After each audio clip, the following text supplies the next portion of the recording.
नमस्कार मंडळी, आज मी बनवणार आहे साधी सोपी अशी अंड्याची भाजी, पण चवीला मात्र एक नंबर।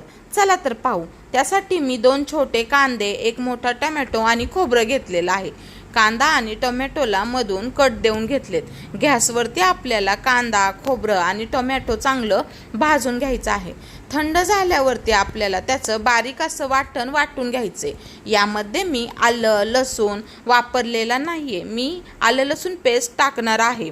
चला तर आता आपण भाजी बनवूयात। त्यासाठी मी कढई तापायला ठेवली। कढई चांगली गरम झाली की त्यामध्ये तेल टाकायचे। जिरे, मोहरी आणि कढीपत्ता टाकून चांगला तडतडून द्यायचा आहे। 1 चमचा आलं लसूण पेस्ट टाकून चांगली परतून घ्यायची। गॅसची फ्लेम बारीक करून मसाल्यांमध्ये मी लाल मिरची पावडर, हळद, कांदा मसाला आणि किचन किंग मसाला टाकून चांगला आपल्याला परतून घ्यायचा आहे। वाटलेलं वाटण यामध्ये आपल्याला टाकून तेल सुटेपर्यंत चांगलं परतून घ्यायचे। गॅसची फ्लेम बारीकच ठेवायची आहे। आपल्याला भाजी मध्ये कितपत रस्सा हवा आहे त्या अंदाजानुसार त्यामध्ये आपल्याला पाणी टाकून घ्यायचे।